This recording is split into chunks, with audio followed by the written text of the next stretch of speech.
Hello student, इस video में हम लेकर के आए हैं human I and colourful world, जो कि लाइट से ही रिलेटेड चैप्टर है, उसका क्वेश्चन। ठीक है ना, क्लास 10 फिजिक्स का।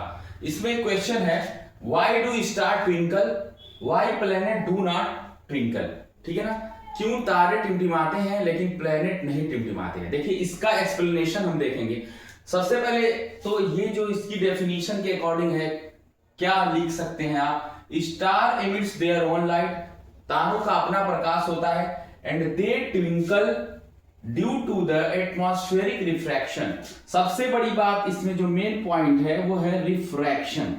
रिफ्रैक्शन ऑफ लाइट से होता है। रिफ्रैक्शन ऑफ लाइट क्या बताती है, जब रे ऑफ लाइट यहां से देखेंगे आप, जब रे ऑफ लाइट एक मीडियम से दूसरे मीडियम में जाती है, इस तरीके से मान लो, ठीक है, तो ये नॉर्मल है, तो वो क्या करती है, अपने रास्ते से हट जाती है, अपने रास्ते से बेंड हो जाती है, या अपने रास्ते से विचलित हो जाती है। विचलित होने का दो अर्थ है, या तो इस नॉर्मल की तरफ चली आएगी या नॉर्मल से दूर भाग जाएगी। ठीक है ना, या नॉर्मल से दूर भाग जाएगी। देखिए स्टूडेंट, अब यहां पर आप देखेंगे, यहां पर भी नॉर्मल है, यहां पर भी नॉर्मल है। तो पहले में जो मीडियम है वो रेयर है, हवा है। अगर हवा है तो ये रेयर है, ये क्या है, ग्लास है, मान लो ग्लास। तो डेंसर मीडियम है ये। जब ये रे ऑफ लाइट इधर से आ रही है तो नॉर्मल की तरफ मुड़ जा रही है। क्यों? क्योंकि यहां पर जब वो विरल से सघन में जा रही है, रेयर मीडियम से डेंसर मीडियम में जा रही है, इसलिए नॉर्मल की तरफ ये मुड़ जाएगी।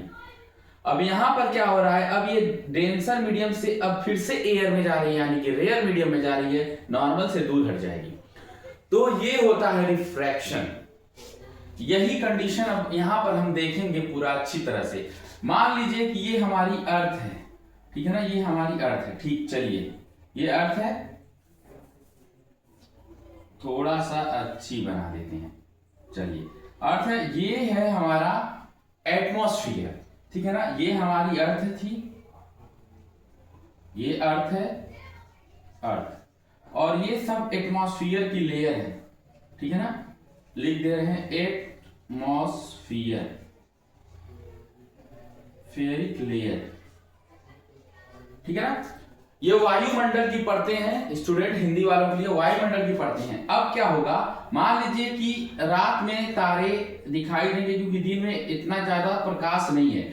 तो मान लो कि वो तारा यहां पर है, ठीक है ना, तारे बहुत दूर होते हैं, बहुत दूर, लगभग अगर उसको लिखना चाहें आप तो 40 ट्रिलियन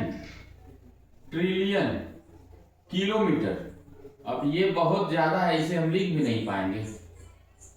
लिख सकते हैं, 13 जीरो होगा, इसमें 13 जीरो लिखना पड़ेगा ट्रिलियन में, यानी कि 4 लिखने के बाद 13 जीरो लिखेंगे, भर जाएगा पूरा फोन स्क्रीन, या जहां लिखेंगे पूरा पेज ही भर जाएगा 13 जीरो में।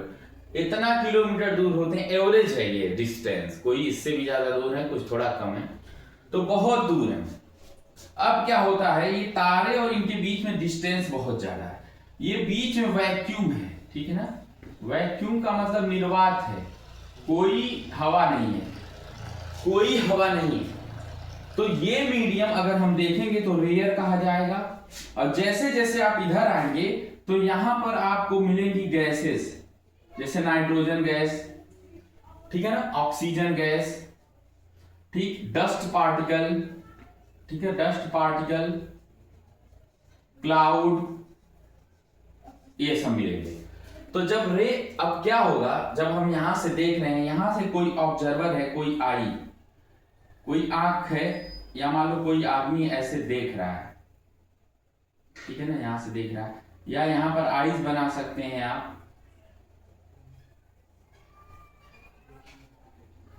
अब इस यहां अर्थ से ही तो देखेंगे, हम अर्थ से देख रहे हैं तारे को, तो इसकी जो रे ऑफ लाइट है, अच्छा दिखेगा कैसे, जब कोई चीज कैसे दिखेगी, पहले से इस तारे से आने वाली जो लाइट है ना, वो हमारी आंख तक आनी चाहिए, तभी ना दिखेगी। तो अब क्या होगा, इससे मान लीजिए आ रही है, सीधे आ रही थी, अब जैसे ही ये एटमॉस्फियर आया, मतलब कि मीडियम का चेंज हुआ, यहां पर रेयर मीडियम है और यहां पर डेंसर मीडियम है। ठीक है ना, डेंसर है, डेंस है मीडियम, डेंस। जैसे ही आया तो रे ऑफ लाइट जो ऐसे आ रही थी ना, अब वो झुक गई। फिर अगर कोई रे ऑफ लाइट आएगी तो वो फिर यहाँ बेंड हो जाएगी, ठीक है, यहां तक आते आते बेंड हो जाएगी, देखिए बेंड हो जाएगी। और जब ये बेंड हो जाएगी, यहां पर देखेंगे, जब ये बेंड हो जाएगी तो जाहिर सी बात है कि इसकी जो एक्चुअल लेंथ है वो एक्चुअल पोजीशन वो बदली हुई प्रतीत होगी, नॉट रियली, असलियत में नहीं। अब जैसे क्या हुआ, इसको अगर आप ऊपर लेके जाएं, जैसे आपने देखा होगा जब हम लेस के में उनकी पोजीशन को ड्रा कर रहे थे कि कहां रखने पर कहां पर पोजीशन बनती है या मिरर में, तो हम देखते थे कि जो पीछे हम डॉट डॉट डॉट करते थे वो एक इमेजिनरी लाइन बढ़ जाती थी। सेम यही चीज है, एक्चुअल पोजीशन इसकी ये है, ठीक है ना, एक्चुअल जो इसकी है पोजीशन, ठीक है, उसकी यहां पर है, ठीक है ना, P1 पर। लेकिन अब वो दिख रहा है यहां पर, रीजन क्या है, रीजन ये है कि यहां पर रे ऑफ लाइट जब आ रही है, तारे की लाइट जो आ रही है वो एक मीडियम से दूसरे मीडियम में आने पर रिफ्रैक्ट हो गई है, बेंड हो गई है, मुड़ गई है, अब अपवर्तित हो गई है ना, रिफ्रैक्शन हो गया है, एटमॉस्फेरिक रिफ्रैक्शन हो गया है। एटमॉस्फेयर में देखिए गैसेज हैं, डस्ट पार्टिकल हैं, क्लाउड है, जो इनके रास्ते को मोड़ दिए हैं बिकॉज ऑफ डेंसर मीडियम, और ये रेयर मीडियम से आ रहा था। तो अब क्या होगा, ये तारे की जो अब अपैरेंट पोजीशन इसे बोलते हैं, ठीक है ना, एक आभासी अपैरेंट पोजीशन, ठीक है, पोजीशन ये P2 है। तो ये क्या होगा, हमें यहां दिखेगा, क्यों, क्योंकि ये जो देख रहे हैं आप, ये जो मुड़ी है जब लाइट यहां से ray of light because of denser medium, तो ये इसको पीछे बढ़ाने पर हमको ये यहां कट कर रही है, और जहां कट करती है वहां कोई चीज फोकस की तरह दिखती है। अब यहां इतना दूर, अच्छा एक बात और समझिएगा, अब हमें ये यहां दिख रहा है, लेकिन तारे फिर टिमटिमा क्यों रहे हैं, अभी तो ये दिखने की पोजीशन यहां है कि भाई यहां से यहां दिख रहा है, लेकिन टिमटिमाने की कंडीशन कुछ अलग है। उसके लिए दो चीज और है, मान लीजिए कि यहां पर हम बना दे रहे हैं एक स्टार, और ये स्टार जो है ना बहुत दूर होने के कारण, बहुत ज्यादा डिस्टेंस होने के कारण हम इसे पॉइंट सोर्स मान सकते हैं, पॉइंट सोर्स मान सकते हैं। अब क्या होगा कि जो डेंसिटी होती है, जब ये इस अर्थ की तरफ आ रहा है, इससे लाइट टकरा के अर्थ की तरफ आ रही है, किसी भी आईज ऑब्जर्वर आई की तरफ आ रही है जो इसे देख रहा है, तो डेंसिटी का चेंज आता है। पहली बात तो ये समझिए, डेंसिटी का, ठीक है ना, और टेम्परेचर का चेंज आता है। कैसे आता है देखिएगा, डेंसिटी का मतलब क्या है, जहां एयर डेंस है, जहां डस्ट पार्टिकल ज्यादा है वहां डेंसिटी ज्यादा होगी, जहां कम है वहां डेंसिटी कम होगी। तो डेंसिटी ज्यादा होगी तो रिफ्रैक्शन ज्यादा हो जाएगा, ठीक है ना, और टेम्परेचर ज्यादा होगा तो स्पीड ज्यादा हो जाएगी रे ऑफ लाइट की। टेम्परेचर ज्यादा होगा तो स्पीड ऑफ लाइट जो इससे आने वाली है, इमिट हो रही है स्टार से, वो ज्यादा हो जाएगी। अब क्या होगा कि जैसे कि मान लीजिए हमारी आंख से देख रही है, तो मान लो कि यहाँ रोशनी आ रही है ना, रे आ रही है जो स्टार की रे है, तो ये आ रही है सब हमारी आंख की तरफ आ रही है सब, ठीक है, सब आ रही है। अब क्या होगा, मान लीजिए जब बीच में इसके पार्टिकल पड़ गए, वो पार्टिकल कुछ भी हो सकते हैं, जैसे कि डस्ट हो गया, गैसेज हो गए, क्लाउड हो गए, तो क्या होगा, इनको ये रे ऑफ लाइट को इधर मोड़ दिए, रे ऑफ लाइट को जो आ रही थी इधर मोड़ दिए। अब क्या होगा, मान लीजिए कि पहले जहां पर लाइट यहां आ रही थी,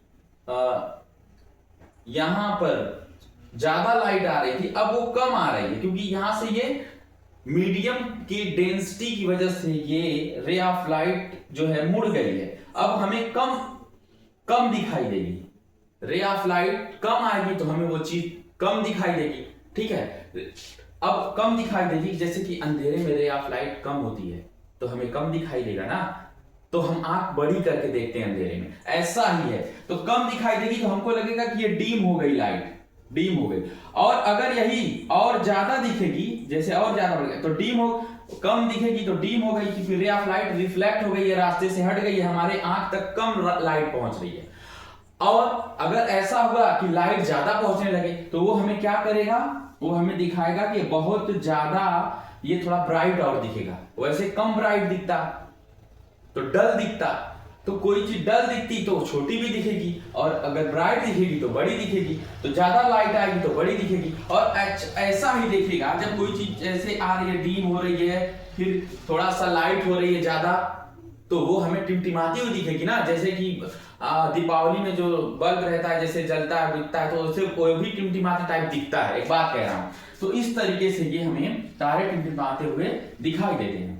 अब जरा हम देखें, इसको मैं मिटा दे रहा हूं क्योंकि यहां पर आपने लिख लिया होगा, ठीक है। अब क्या कर रहे हैं हम कि प्लैनेट क्यों नहीं टिमटिमाते हैं। प्लैनेट, तो मान लो कि ये पॉइंट सोर्स हमने मान लिया स्टार को, ठीक है ना, ये स्टार है हमारा, स्टार को हमने मान लिया है पॉइंट सोर्स, और इसकी डिस्टेंस बहुत ज्यादा भी है अर्थ से, हमारी अर्थ से, ये है अर्थ, ठीक है। अभी जो मैं क्वेश्चन जो मैं समझाना चाह रहा हूं वो ये है कि प्लैनेट क्यों टिमटिमाते नहीं। देखो प्लैनेट जो होंगे वो साइज में बहुत बड़े होंगे, नहीं बड़े तो नहीं हो सकते, एक बात बता रहा हूं, क्योंकि ये नजदीक है, कोई चीज नजदीक है तो वो थोड़ा बड़ी दिखेगी। तो प्लैनेट नजदीक होने की वजह से स्टार से बिग दिखते हैं, ये बिग दिख रहे हैं, ठीक है ना। तो स्टार छोटा है क्योंकि यहाँ डिस्टेंस ज्यादा है, अब बच्चों यहां पर देखना है स्टूडेंट कि क्या हम इसमें बहुत से स्टार नहीं बना सकते। बता रहे हैं कैसे, क्यों, क्योंकि इसकी साइज के अकॉर्डिंग इसमें ज्यादा स्टार आ सकते हैं, क्योंकि ये बड़ा दिख रहा है, पास में है, ये बड़ा दिख रहा है, तो इसे पॉइंट सोर्स माना जा सकता है, लेकिन ये पॉइंट सोर्स नहीं है क्योंकि ऐसे ऐसे बहुत आ जाएंगे। तो अगर इसे आप देख रहे थे तो लाइट बेंड हो रही थी, तो ये कहीं इसकी एक्चुअल पोजीशन यहां बन रही थी, ठीक है ना। तो पहले तो पोजीशन भी अलग होगी और रे ऑफ लाइट कम और ज्यादा आने की वजह से हमारी आंख तक ये टिमटिमाता दिखेगा। बट इसमें क्या होगा कि मान लो इस स्टार से हमारी आंख तक ये रे ऑफ लाइट आ रही है, ठीक है ना, रे ऑफ लाइट आ रही है, तो मान लो किसी से कम आ गई, ठीक है ना, किसी से कम आ गई तो किसी से बहुत ज्यादा आ गई, ठीक है, फिर किसी से कम आई तो फिर किसी से बहुत ज्यादा आ गई। तो ऐसा क्या होगा कि टोटल अगर देखेंगे होल में तो ये कांस्टेंट जैसा नजर आने लगेगा, क्योंकि किसी से कम आ रही है, एक तो है नहीं, एक रहता तो उसकी कम आती तो दिखता टिमटिमाता हुआ, इसमें कई सारे हैं, तो किसी की कम अगर रे ऑफ लाइट हमारी आंखों तक आ रही है because of the atmospheric reflection, तो उसका असर हमको टिमटिमाते पर नहीं पड़ेगा, क्योंकि किसी और की कम तो किसी और की ज्यादा लाइट हमारे तक आ पाएगी और टोटल ये कांस्टेंट की तरह से नजर आएगा। तो ये देख लिया आपने कि क्यों तारे टिमटिमाते हैं, क्यों प्लेनेट नहीं टिमटिमाते हैं, ये कंप्लीट हो गया, ठीक है। आई होप आप लोग को समझ में आया होगा, ठीक है। थैंक यू, फिर मिलते हैं नेक्स्ट वीडियो में।